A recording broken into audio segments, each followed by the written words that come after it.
See, et Narva on kimpus suurte küttearvetega, ei ole ju ammu enam saladus ja eks üks põhjusi siin on ka Balti soojuselektrijaam, mis on monopoolses seisundis. Kui kõrged on kõrged küttearved? Очень большие счета, люди очень недовольны ими, очень сложно оплачивать. Отопление в среднем за февраль получилось от 2,60 за квадратный метр и даже 3,50 было за квадратный метр по Нарве. В моем доме было 3,19, что тоже очень сложно людям оплачивать. Ну, как у вас? У нас много разное, намного выше и намного ниже есть, поэтому, много домов, и поэтому могу сказать, что у меня было довольно-таки мало, но там, потому что реновированный дом, полностью реновированный, а в самом таком наихудшем варианте было 3,58. Kui te vaatate neid maju siin ümberringi, siis need on ju tegelikult renoveerimata. Ja see on nüüd ikka väga suur osa, mis seda küttehinda nüüd viimastel kuudel on hoidnud kõrgena. Sest viimastel kuudel, kui Balti elektrijaam on töötanud, oleme me saanud peaaegu, et Eesti keskmise sooja hinna, seal 76, 77 eurot kilovatt-tunni kohta. Aga talv oli karm selles mõttes, jaanuar, veebruar, muidugi ikka väga külmad ilmadeks. Üks asi on see, et me peame inimesi veenma renoveerima, aga siin ei saa unustada, et meil on 30% inimestest vanemad kui 65.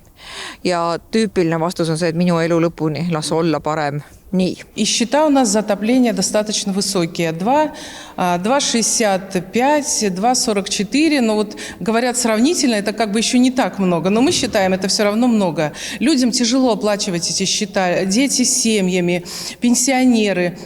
Очень много людей неработающих, поэтому я считаю, что это очень завышено. И такие цены, если они так и будут дальше держаться, то я вообще не понимаю, как людям жить. Многие же и кредиты берут, чтобы как-то выкрутиться из этой ситуации. Narva soojusvõrk viis läbi soojamajandushanke, mis peaks tooma Narvale siis mõne teise küttelahenduse. Me ootame neid tulemusi. Ja neid ei ole veel, natuke murelikuks teeb, mida kauem on ootamise aeg, seda kahtlasem tundub, aga ootame ära ja loodame, et see lahendus tuleb. No mulle öeldi ka tegelikult, et 3 aastat on minna, et siis ilmselt see Balti soojuselektrijaam annab oma nii-öelda jämeda otsa käest ära.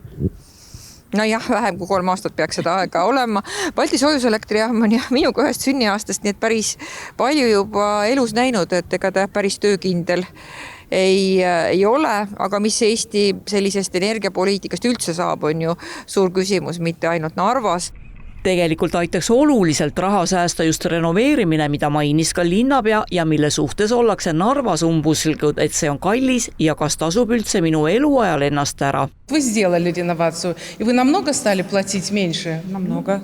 50% это минимум, и на сегодняшний, по статистике других домов, я могу сказать с абсолютной уверенностью, что у нас даже я плачу с кредитом, плюс наш кредит и отопление, у меня в 2 раза дешевле, чем у меня не реновированный дом.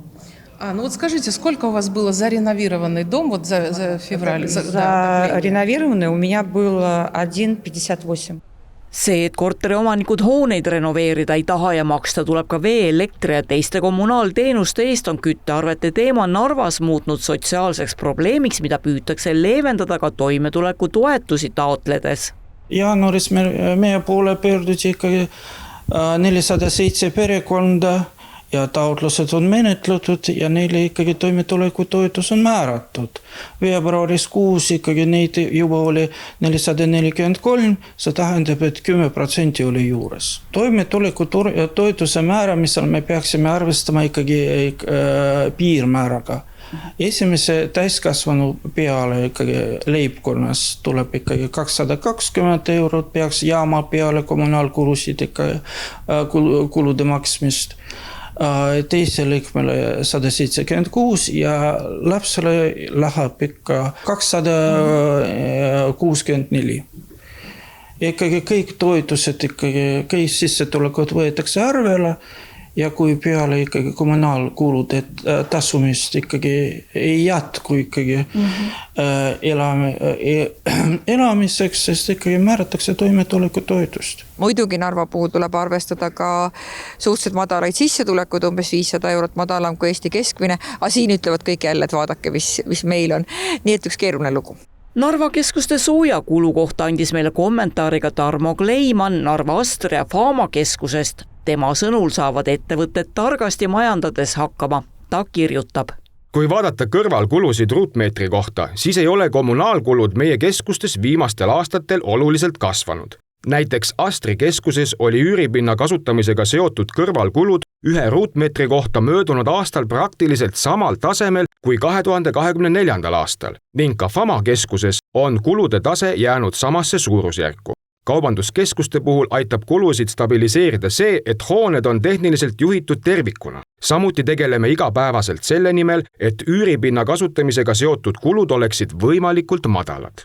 Kui veel mõned aastad tagasi peeti Narva kaugkütet Eestis pigem soodsaks, siis energiahinna tõus, CO2 kvootide kallinemine ja muutused energia tootmises on olukorra kiiresti ümber pööranud.